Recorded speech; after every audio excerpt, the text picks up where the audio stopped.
Hello everyone and welcome back to another episode on the Cornerstone SMP today from our beautiful netted ceiling. I know this is very depressing, I'm sorry, but I wanted to show you this. So that's Hobbiton over there, shopping district. And now here we have this little portal, the minigame district, which Matt and I actually kicked off with a giant dripleaf spleef arena.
On 3.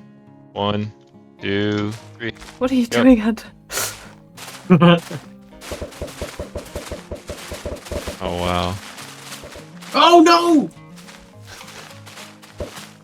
Oh, I'm very bad at aiming eggs. Oh, I'm dead. Yep, I'm down. I do feel like when you're only a few people it can go on forever. But that's always going to be the case towards the end of the game, right? Hey, you're not playing anymore.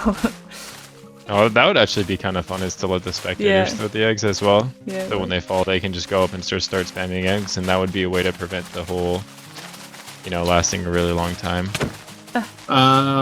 Do wolves kill chicken No naturally? punching. Who kills the chickens? He said no punching. I think allowing spectators to throw the eggs on the side would be really fun for people to that get out early. Yeah. And then also we should can do treat it like punching. a duel. Oh, you think punching the whole time? You want to try it with a punching? Just to Well, see? I mean, if you hadn't punched me, I feel like we probably would have done this for a while, right? I think a potion of slow moving would be fun here too. Hey, you wanna play? You wanna play with the horse? Yeah. Oh my gosh. You don't get eggs then, Alright. just the horse. 3, 2, 1, go. Gosh. Oh, You just spam immediately, Hunter. dude, this horse is crazy. No! Oh my gosh. Oh no, I died. Oh, I guess Randy was playing too. Randy's always playing. Oh, Oh! Yeah! Yay. That was pretty good. The horse just had such a giant Uh-oh. attack, it was Wait. insane. Yeah. Every time, I forget. Could you imagine this with 4 horses? That'd be insane. that's It what would we be should do as a insane. power That's a up, good we get idea. horse. Yeah, you could do, or pigs on a stick, right? Oh, pigs on a Camels. stick would be so good. Oh my god. The little Jay- cheat code. Adding you on here is actually making this game Yeah, it's super fun. crazy. Plus you're so fast as well. Oh, Yeah, plus the gap he needs to fall down is so much larger. oh. No! Yes.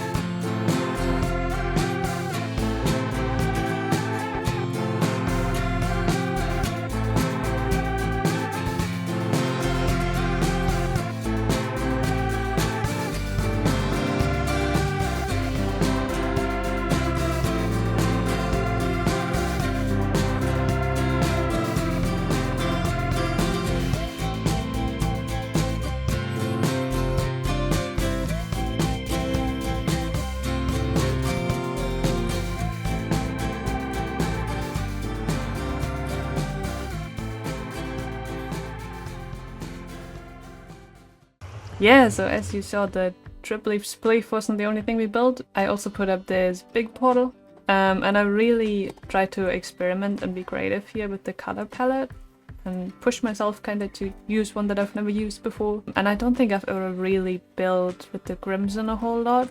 So I took that as my base block and then kind of, you know, looked at the color wheel to see what other use would work with that, with other color tones. And came up with this prismarine and mossy and honey palette. I am very happy that I managed to incorporate some honey in this build. It's not just a redstone block. But yeah, here we are in the big tripstone, I keep saying that, matters to dripleaf, spleef arena. I'm in the process of filling all these chests up with eggs, and we're still kind of wanting to refine this a little bit, you know, like we were talking about using multi-shot crossbows, because that can also trigger the dripleaf, any projectile really. Right now we're sticking to eggs, but we're gonna probably test it out more and maybe make some changes. But still, I think it's a pretty fun start to our minigame area. This is east of Hobbiton, not too far away as you saw in the nether. There's a beautiful plains or flower field biome. You can see there's more acacia in the distance. Or west of Hobbiton, I think it is. That's where Hobbiton is, over there in the east. Anyway, and then we have the cherry blossom over there. So lots of flat land, that was the criteria. And we managed to find a spot that had a lot of that. So over the last few episodes I have been slightly teasing a big build that I had been collecting resources for. That's what all these shulkers here are as well. And I finally have all the prismarine that I needed to get started on building. This is going to be an organic and purely decorational build for storytelling. And it will also be the biggest build I have ever done in survival Minecraft, so I'm pretty nervous. Now, there's not much point in any more secrecy, since you guys will already know from the title and the thumbnail. I'm gonna build a giant dragon. And here it is. It'll be sitting up here above Hobbiton, laying the town under siege. And I am absolutely using light magicka for this one. Oftentimes I shy away from light magicka, but this is just way too big to build without it. I'm not sure how long this is gonna take, but there's no point in talking anymore. Let's just start building.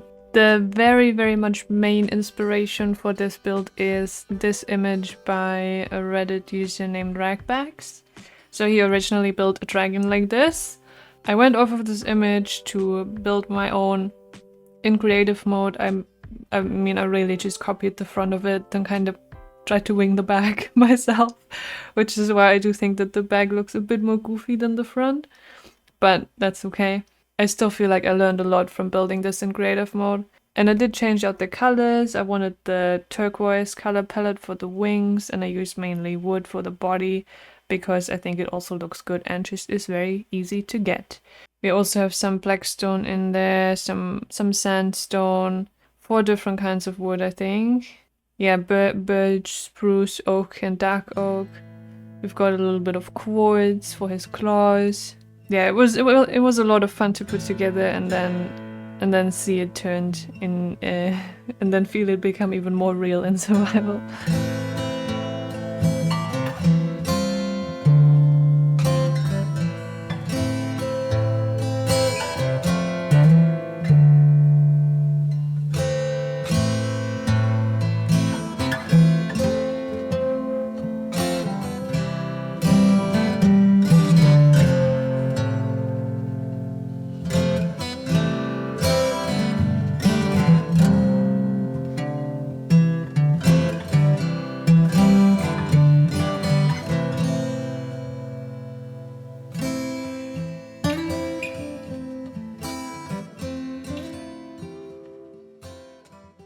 I wanted to check in with you guys real quick, so I'm at the 3-hour mark of building right now, which is honestly not too bad. And I am also relieved because it seems like I counted all of my resources correctly. I was really scared of running out of blocks like halfway through the build. But luckily it seems like that's not happening. I am saving the head for last, just because that feels right for some reason. But first I also need to finish the right wing. So far I have also managed to build on a time slot when no one was online, except for an AFK Chuckles. So if someone joins, they'll get a dragon surprise. Let's also take a look inside the body real quick. I haven't done that yet. I'm using the elytra for the first time, by the way, because Without it, I would have died at least 5 times of fall damage while building this. There's quite a bit of space in here. I don't really have any plans for the dragon interior currently, but I feel like this should be used for something with so much space. I've also been lighting it up as I went along building, which I feel like is very smart to make sure it doesn't turn into a mob farm. But let's keep going. I'm confident I can finish this today.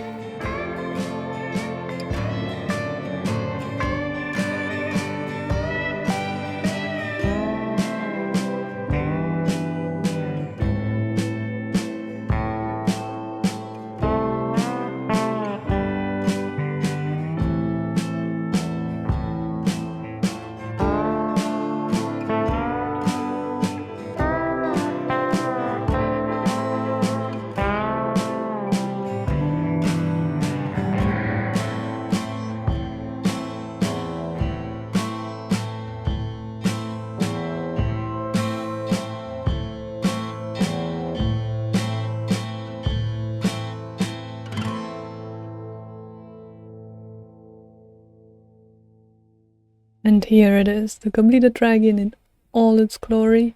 It ended up taking me 4.5 hours of straight building to do this, which actually isn't as bad as I thought it was going to be. That was definitely a bit quicker than I thought it would take me, but still, 4.5 hours is still 4.5 hours. I'm definitely never going to make this the normal way that I build stuff in Minecraft, or the only way that I build stuff in Minecraft. Gosh, this jump boost is annoying. You know, the Lightmatica building, it is super convenient for when you do want to do a huge build like this. Without Lightmatica, that would have been insanely difficult, but it just is not that immersive. So I will always keep it a mix and also focus on smaller detailed builds that where I kind of just go with the flow of the survival gameplay. I think a mix of the two is going to be my sweet spot. But yeah, I'm pretty excited. I think the way that it stands here looking at Hobbiton is perfectly positioned. And, you know, it kind of fit perfectly as well where the stables... Oh, there you hear it already. Where the stables are like right under it. It is one paw or one giant foot is sitting on the path here, but, you know, if someone wants to move it around, they can. But honestly, I don't even mind that. The dragon is certainly overstepping his territory here. He's coming with ill intentions, so he might just be stepping on our path a little bit, and it makes sense.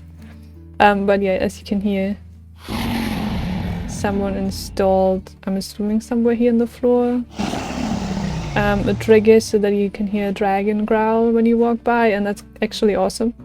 Because I was thinking about doing that even before I started building this dragon in creative. I'm assuming it's a dragon head from the end placed on a note block. That's what makes that noise, I think. And then some kind of trigger or sensor. And someone already did it for me, so that's perfect. And then the dragon has been up for a couple days, so people have been interacting with it. I did say there's a lot of space in the dragon if anyone wants to use it for anything. I don't have any plans. So Decisive was kind enough to come through and add some interior decorations. I think all the way back here in the tail as well. Yeah. He gave it that, you know, that finishing touch. Always thankful when my server members, when the community comes together like that. This is our newest server member, by the way, Silenced Pump. And he seems to have a habit of just appearing in people's bedrooms, in his underpants, punching the wall. I wanted to go to sleep just now, but I felt very uncomfortable. So I just waited for daytime to happen by itself. But yeah, welcome to the server, Silenced. Let's go to the shopping district. I think we need to check on our shop on Comb and Copper. It's been a few days. And now, of course, I could just go through the nether super quick. But why would I? Why would I when I can walk below a freaking dragon? Yeah, it's pretty awesome. Even from the shopping district you can see it just huge in the distance. Like there you can see the wings peeking out above from the trees. It's pretty sick. Is anything new in the shopping district that you guys haven't seen yet? Oh yeah, there's Miracle Max's Potion Pantry, so a potion shop. by Brandy, which you can tell from the very pretty and detailed interior. Oh, that's very cool. The witch and her black cat. Yeah, so she has all the potions, I think the new ones as well. Yeah, see. The ominous bottles, that's all sold out. Yeah, she's definitely been making bank. Her bookshop is just way overpriced. You might have noticed my armor is a little bit different. That's because I recently died in lava, lost all my stuff, had to get all my stuff back. I spent about an hour enchanting stuff as well as I could at an enchanting table, but I still needed to buy a bunch of books for it. And I spent 91 diamonds. That was a big chunk of my savings just to get geared up again. That's too much. I'm just saying, there might be some need for competition for this thing. But anyway, let's go check common copper. Oh yeah, look at that. Alright, I need to go get more blaze rods. This. Ah yes, someone bought some copper. And that I can restock already. I'm really enjoying the copper shop, to be honest. Because I like that it makes me go out and explore caves a bunch to gather copper. I just go on mining drips and get like 3 shulkers full of copper and smelt it in a base, and it's incredibly satisfying. Look at that! Alright, I have some restocking to do, but we made 24 diamonds, that's not bad. I want to go over to the theater where we had our 4th of July celebration. Haven't been there since then, actually. But now we have a pretty big reason to go back. If you guys have been following the last episodes, we had a mayoral debate, we've done some campaigning with, oh gosh, is there a poster nearby? I don't think so. Yeah, I feel like it's worthy to remind you of this. Big feat, bigger impact, vote Matt for mayor, and that's exactly what I'm gonna do right now.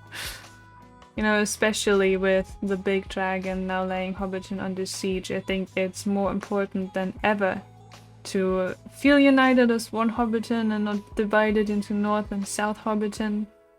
And I think we can do that under our one leader, Matt Weiss the Brave. Like, this kind of thing would not happen if Matt was mayor, right? Sorry about the nighttime, I just don't have a bed with me right now. Alright, so mayoral election voting booth. It's Drew set this up, so thank you very much to him. So submit vote only once. See, one person has already voted.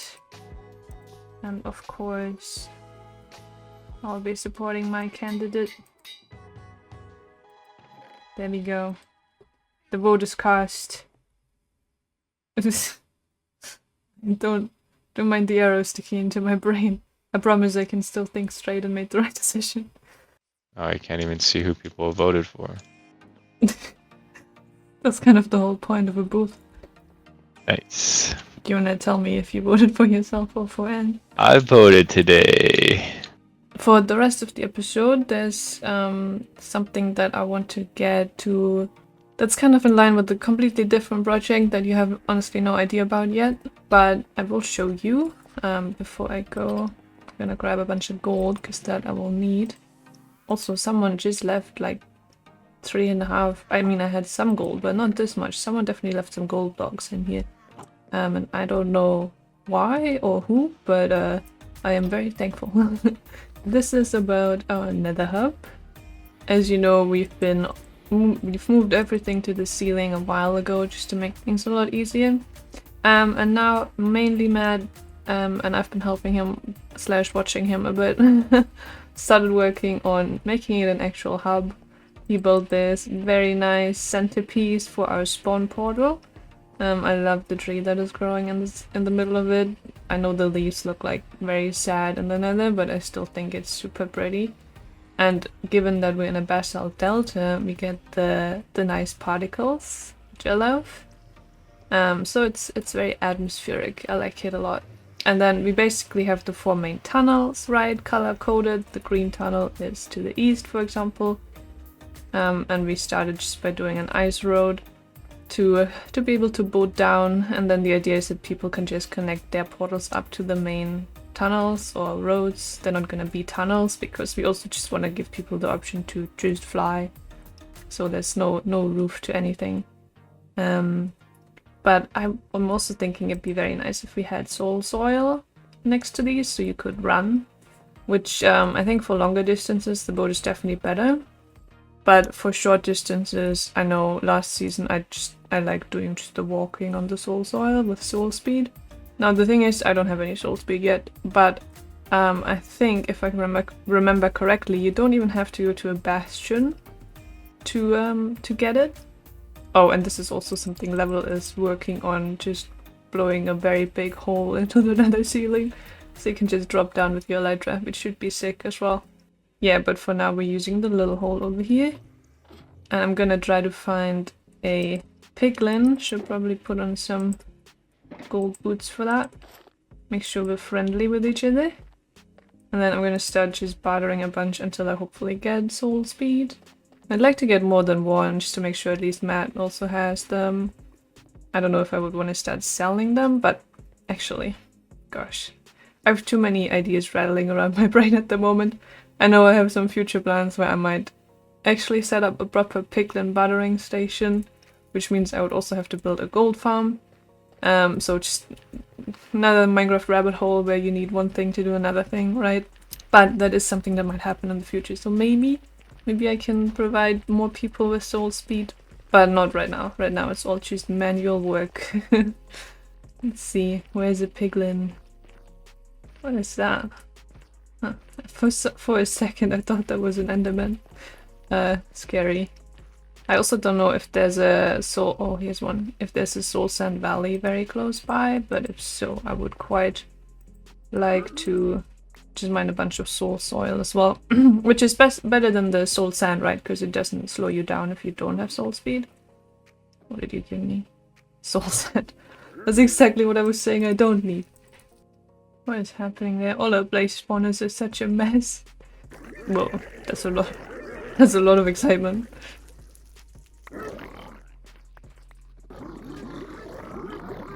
I don't know what's happening, that doesn't seem normal.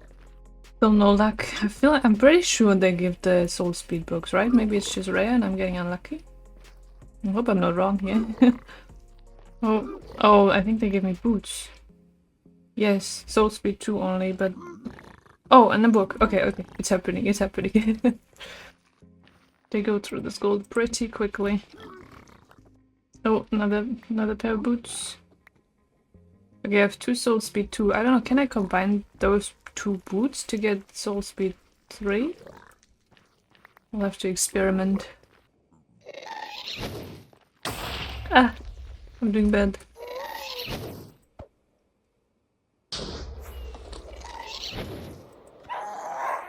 Okay, here we go. There are too many ghasts.